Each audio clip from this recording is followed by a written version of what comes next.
دو ہمارے کا خبردار، یہ پوری رات برباد کر کے آ رہا ہے. اچھا یہ ہوگا نہیں ہوگا اپنی ایمان سے سوال کر رہا ہوں میں. اماں نے چپل مار کے باہر نکال دیا کہ پوری رات تو برباد کی، اب صبح ہی آنا، جاؤ دفن ہو جاؤ. تو جب میری اس عمل سے میری خاکی ماں مجھ سے راضی نہیں ہے تو ایمان کی ماں کیسے راضی ہوگی؟ کبھی سوچنا تم نے ایمان کو دیا کیا؟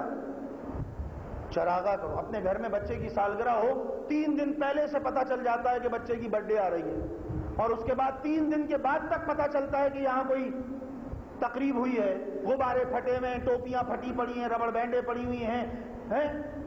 پتا چلتا ہے کہ بھائی برتھ ڈے ہوئی تھی. امام کی برتھ ڈے مناؤ نا بھائی، چراغا کرو نا، مٹھائی بانٹو نا، بچوں کو عیدیاں دو، نئے لباس پہناؤ، ان کے من پسند کھلونے لا کر دو، انہیں امام کے نام سے تحفے عطا کرو. امام کی معرفت تو لو. یہ سب صدقہ ان کا ہے، کس نے عطا کیا؟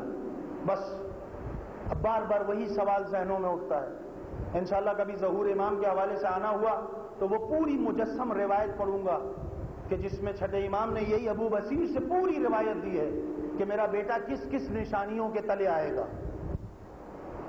لیکن ابھی موقع نہیں ہے. بس اب اپنے موضوع کو سمیٹتے ہوئے آخری ایک واقعہ جو اس سوال پر اپنے آپ کو شامل کر کے کہ اچھا پھر یہ تو ساری گفتگو ہو گئی، اب یہ تو پتا چلے کہ امام کو کیسے یاد کریں، کیا کریں امام کی خدمت. ایک تو آپ نے بتا دیا کہ دعا امام زمانہ پڑھیں، آپ نے بتا دیا صدقہ امام زمانہ نکالیں، اور کیا کریں امام کو تاکہ امام راضی ہوں، امام کو یاد کیا جا سکے اور امام کی غیبت میں منتظر بن سکیں. بس ختم. وہ کیا ہے؟ اللہ اکبر. ایک واقعہ اور تھا مگر وہ تفصیل ہے، میں نے چھوڑ دیا، پھر کبھی موقع لگا. رسول اسلام صلی اللہ علیہ وآلہ وسلم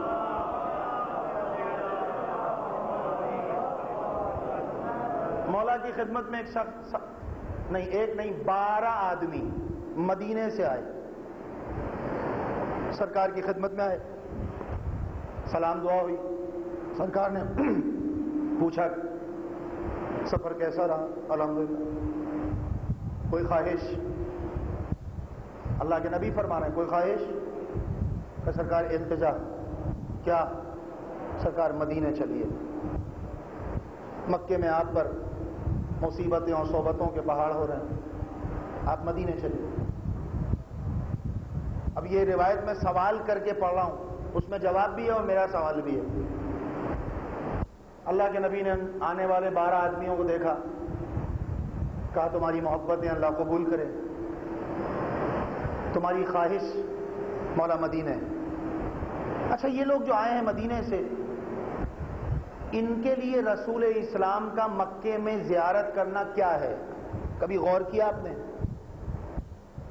بھئی آج کے دور میں ہم جب جاتے ہیں حج پر تو 7 یا 6 یا 7 گھنٹے کا بس کا سفر رہ گیا مکے اور مدینے کا. اس زمانے کی بات بتاؤں، 12 13 دن میں مدینے سے مکے آتے تھے اور مکے سے مدینے جاتے تھے. تو اللہ کا نبی ہے مکے میں اور یہ آ رہے ہیں مدینے سے، تو ان کے لیے مکے والا نبی غیبت میں ہوا نا، غائب ہوا نا. اب یہ مدینے آئیں گے، مکے آئیں گے تو زیارت کریں گے، تو جب تک مدینے میں ہے مکے والا نبی ان کے لیے کون ہے؟ غیبت میں ہے، غائب ہے. اب اس کو اس طرح سمجھیے گا کہ ہمارا امام غائب ہے، غیبت میں ہے، ان کا رسول غائب تھا، غیبت میں ہے، وہ مدینے میں تھے، وہ مکے میں. اور اب جو امام رسول نے جواب دیا ہے وہی جواب غیبت میں امام کا ہوگا ہمارے لیے. بس میں نے واضح کر دیا تاکہ واقعہ جلدی سمجھ میں آ جائے. ان 12 آدمیوں نے سلام دعا کے بعد رسول نے جب خواہش پوچھی تو انہوں نے کہا سرکار التجا. کیا التجا ہے؟ کہ سرکار مدینے چلیے، مکے میں آپ پر مصیبتوں کے پہاڑ توڑے جا رہے ہیں، پریشانیاں بڑھ رہی ہیں، آپ کے لیے رکاوٹیں پیدا ہو رہی ہیں، آپ مولا ہجرت کریں، مدینے چلیں. اب 2 باتیں ہو سکتی ہیں، یا تو نبی براہ راست انکار کر دے بھائی میں نہیں جا رہا ہوں، یا نبی حامی بھر دے کہ اچھا میں چل رہا ہوں. لیکن نبی ہے وہ، بہت غور کیجئے گا، کیا خالی اظہار محبت پر اور زبانی دعوت پر آ جائے؟ نہیں. بہت توجہ، بس ختم کر دیا میں نے موضوع. اور اگر نہیں آنا تو پھر نبی نہیں ہے، تبلیغ دین ہے. نبی کے لیے قرآن میں ایک جملہ استعمال ہوا ہے جس کو لوگ سمجھ نہیں سکے، حریص علیکم. حریص کے معنی یہاں لالچی نہیں ہے، حریص کے معنی یہاں جد و جہد کرنے والا ہے، کہ زیادہ جد و جہد کرنے والا نبی ہے ہمارا. وہ چاہتا ہے اس کا دین مکے سے مدینہ، مدینے سے طائف، طائف سے پھیلتے پھیلتے دنیا میں پھیلے. وہ جد و جہد کرنے والا ہے. تو اب کیا کریں؟ دو باتیں ہیں، جائیں یا نہ جائیں. نبی نے نہ جانے کا بھی نہیں کہا، جانے کی بھی حامی نہیں بھری. نبی نے معصب کو بلایا. معصب کون؟ ان صحابیوں میں سے ہے جس نے آثار نبوت بچائے.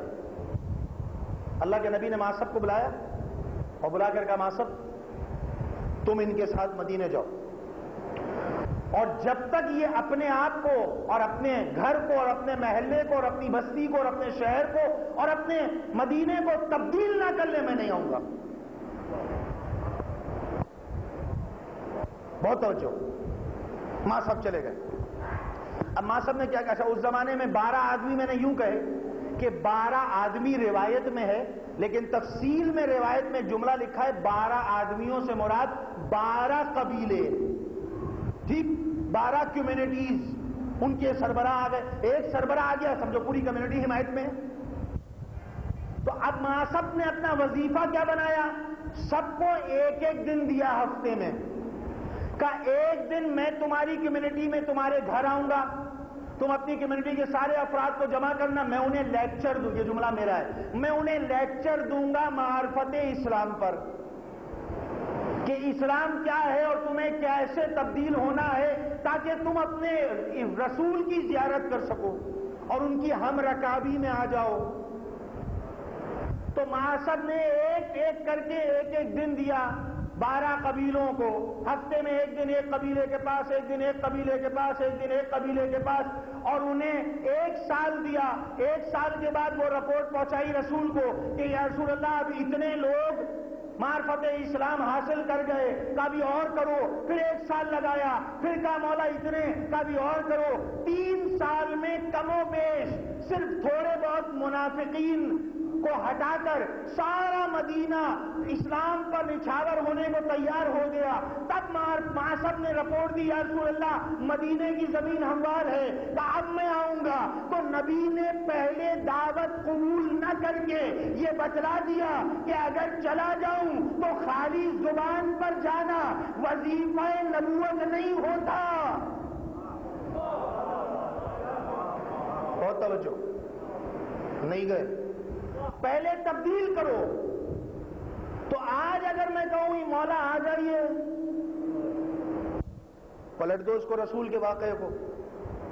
وہاں رسول غیبت میں تھا، یہاں میرا امام غیبت میں. مولا آئیے.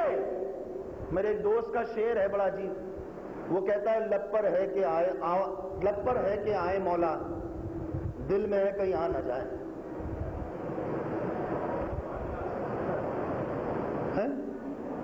مولا آئیے. نہیں، کبھی موقع لگا تو بتاؤں گا کہ یہ دعا قبول کیوں نہیں ہو رہی. کیونکہ رسول اسلام کی ایک حدیث ہے، میرے پاس وقت نہیں بچا، میں نے اس لیے توڑ دیا. 6 آدمی ایسے ہیں جن کی دعا مر مٹ جائے تو اللہ قبول نہیں کرتا، جبکہ قرآن کہہ رہا ہے ادعونی استجب لکم.